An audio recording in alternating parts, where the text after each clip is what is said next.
आपको बता दें, जम्मू कश्मीर कोर्ट ने सरकारी आवास को लेकर रिपोर्ट मांगी है। पूर्व मंत्रियों, पूर्व विधायकों के सरकारी आवास का यह पूरा मामला है और मामले में जल्द रिपोर्ट पेश करने के निर्देश दिए गए हैं। कई दिग्गज नेताओं को ये इस सूची में नाम हैं और 48 पूर्व मंत्री, पूर्व विधायकों के आवास खाली करने होंगे। ऐसे आदेश का जो अमल है वो अभी तक नहीं हुआ और कोर्ट का निर्देश ऐसा सामने आया है।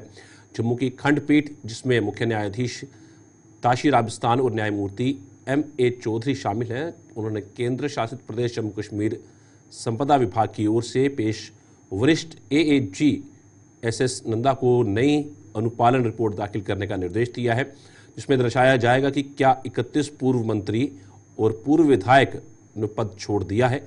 5 सितंबर 2024 को सुनवाई की आखिरी तारीख तक सरकारी आवास था या नहीं।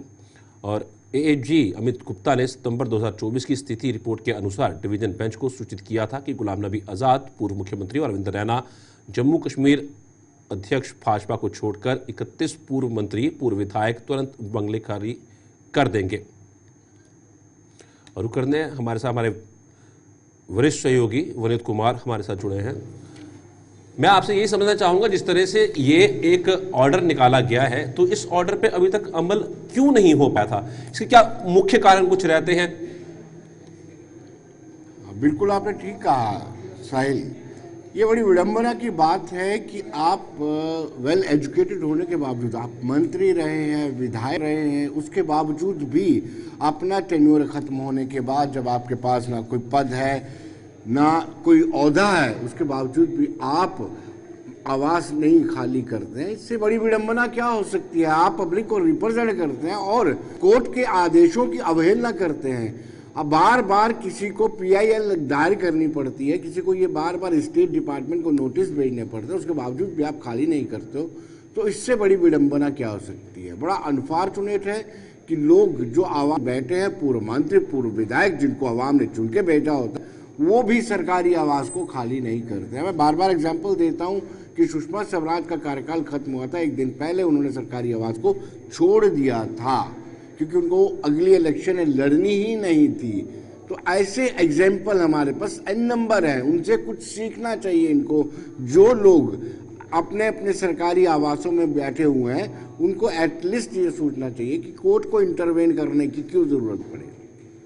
मैं ये भी समझना चाहूंगा आपसे कि जिस तरीके से ये पूर्व मंत्री, पूर्व विधायक घरों को खाली नहीं करते हैं, सरकारी आवासों को खाली नहीं करते हैं, तो ये राजस्व पर कितना बड़ा बोझ है वो अतिरिक्त पड़ता है इससे? देखिए, राजस्व पर कितना बोझ पड़ता है ये अलग बात है, लेकिन एक नैतिकता चीज होती है। नैतिकता के आधार पर इनको चाहिए होता है कि जैसे ही उनका टेन्योर खत्म होता है, उनको छोड़ देना चाहिए, चाहे वो पूर्व मंत्री हो, पूर्व उप मुख्यमंत्री हो, पूर्व स्पीकर हो या फिर विधायक हो। जब आपका समय पूरा हो जाता है तो आपको आवास खाली करना चाहिए। उसके बदले में अब देखिए, स्टेट डिपार्टमेंट्स को प्राइवेट कोठियां हायर करनी पड़ती हैं महंगे दामों पे।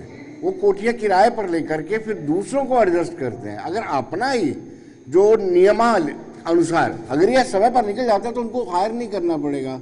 उनको हायर नहीं करना पड़ेगा तो काफ़ी सारा पैसा जो बचेगा।